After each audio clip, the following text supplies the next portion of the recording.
Bismillahirrahmanirrahim. Assalamualaikum warahmatullahi wabarakatuh. Alhamdulillahilladzi 'allama bil qalam 'allamal insana ma lam ya'lam. Asyhadu an la ilaha illallah rabbul alamin wa asyhadu anna muhammadar rasulullah sayyidul anbiya'i wal mursalin.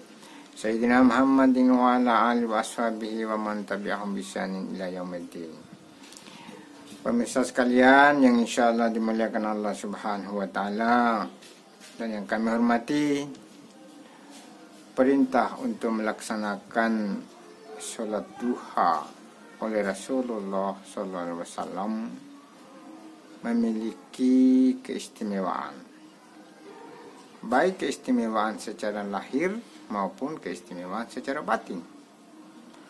Perintah untuk melaksanakan sholat duha ini, pemirsa sekalian, secara umum, secara tersirat terdapat dalam pesan Allah Subhanahu wa Ta'ala secara universal. Allah Subhanahu wa Ta'ala berfirman, "Fazkuruni azkurkum waskuruli wala takfurun."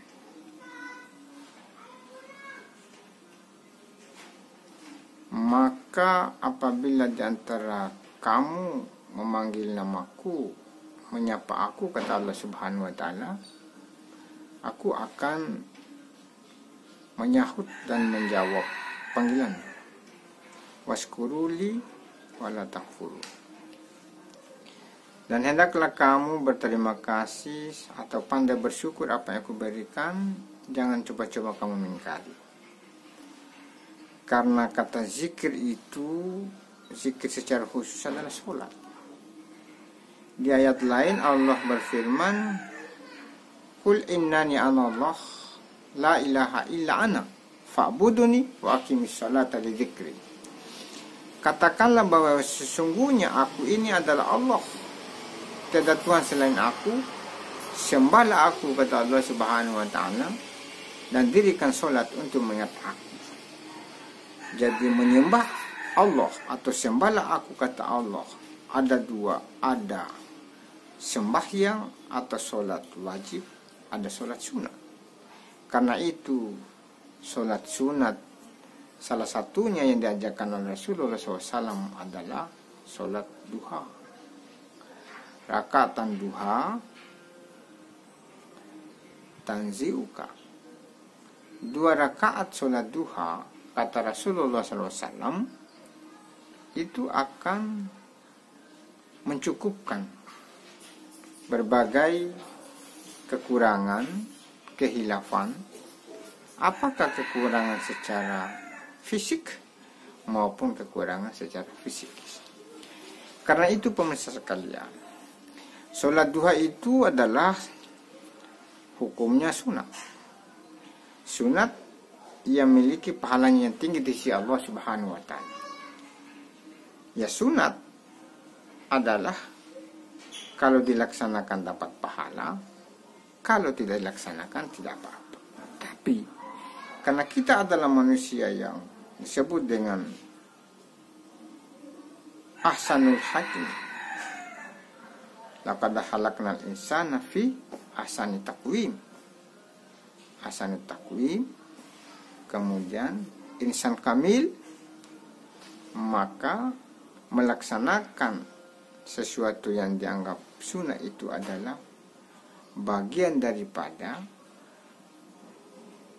kebutuhan bagi orang-orang yang memiliki posisi yang amat mulia dan manusia sempurna. Karena itu pemirsa sekalian, sholat sunat duha ini bisa dilaksanakan 2 rakaat, 4 rakaat, bahkan ada yang mengatakan sampai 6 rakaat.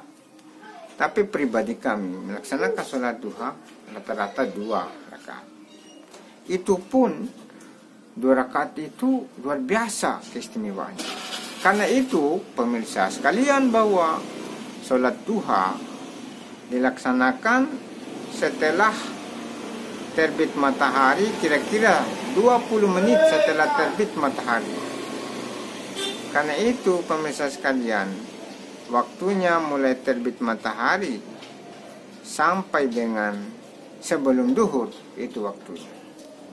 Pemirsa sekalian, bahwa apa yang harus dilakukan atau bagaimana cara melaksanakan sholat duha? Yang pertama tentu niat, ya, itu rukun sholat duha itu. Kemudian membaca doa iftitah, kalau boleh, kalau tidak apa-apa, karena itu sunnah, disunatkan, ya. Kemudian membaca suratul Fatihah. Setelah itu rakaat pertama tadi, setelah suratul Fatihah, membaca surat Wadduha. Kemudian di rakaat keduanya itu membaca suratul Fatihah. Setelah itu kita membaca surat As-Sams. Kalau tidak bisa Wadduha dan As-Sams, ya kita bisa Al-Kafirun dan Al-Ikhlas. Kalau bisa juga Wadduha dan ayat kursi dan seterusnya. Itu semuanya sunat, tergantung dari bagaimana kemampuan kita menghafal ayat surat-surat pendek. Oleh karena itu pemirsa sekalian, apa kira-kira keistimewaan yang terdapat dalam sholat duha? Ada 4 keistimewaan di dunia, 4 keistimewaan di akhirat. Antara lain, keistimewaan di dunia yang pertama adalah orang yang sholat duha banyak sekali orang simpatik atau penggemarnya. Kenapa? Di wajah mereka itu ada terpercik cahaya ilahi. Makanya orang-orang yang memiliki banyak teman, banyak fans, atau banyak orang yang simpati terhadap karakter, tingkah laku, perkataan, perbuatannya, maka itu bagian daripada wujud orang melaksanakan sholat duha.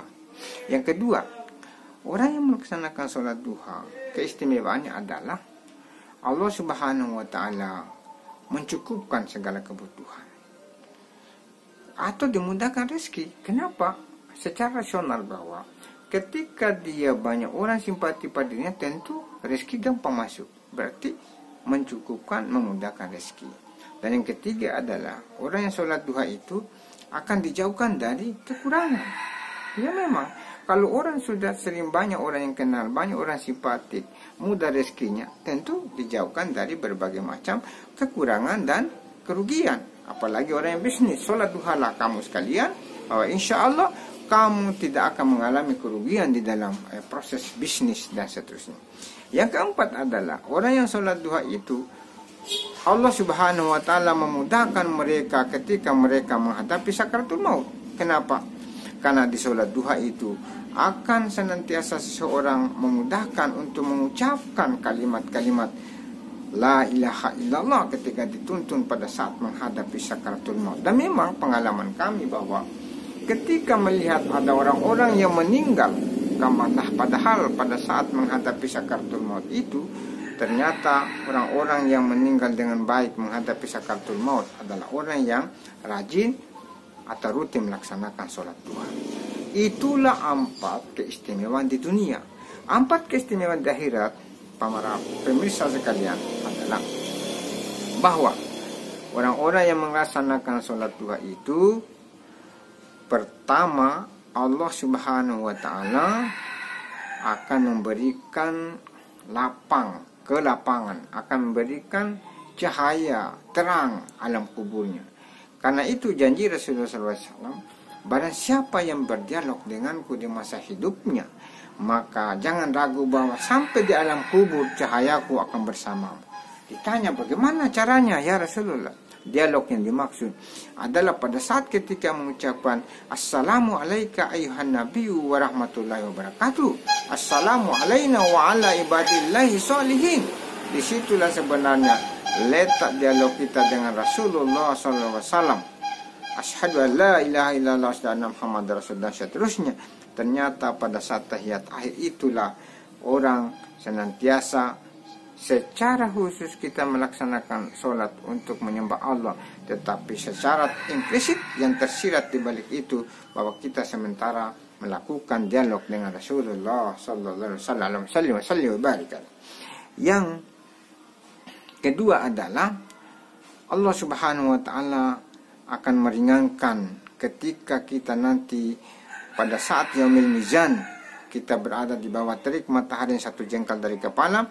Pada saat itu kita akan mengalami kepanasan. Tetapi ketika orang yang melaksanakan sholat duha, maka Allah Subhanahu wa Ta'ala akan memudahkan itu. Dan yang keempat, Allah Subhanahu wa Ta'ala akan memaafkan segala dosa mereka dan memudahkan, meringankan ketika pada saat yaumil mizan, pada saat itu terjadi proses penghitungan amal. Dan yang terakhir, orang yang melaksanakan sholat duha, kata malaikat Ridwan kepada Allah Subhanahu wa Ta'ala, ya Allah, mereka semua di sana yang bersijir di sana itu adalah orang yang rajin melaksanakan sholat duha.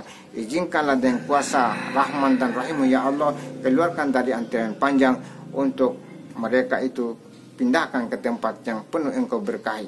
Karena itu kata Allah kepada malaikat Ridwan, wahai malaikat, pindahkanlah mereka-mereka yang antrian panjang itu kepada semua tempat yang disebut dengan kompleks perumahan, apa itu, Baiti Hamdi, rumah bagi orang-orang yang memuji padaku.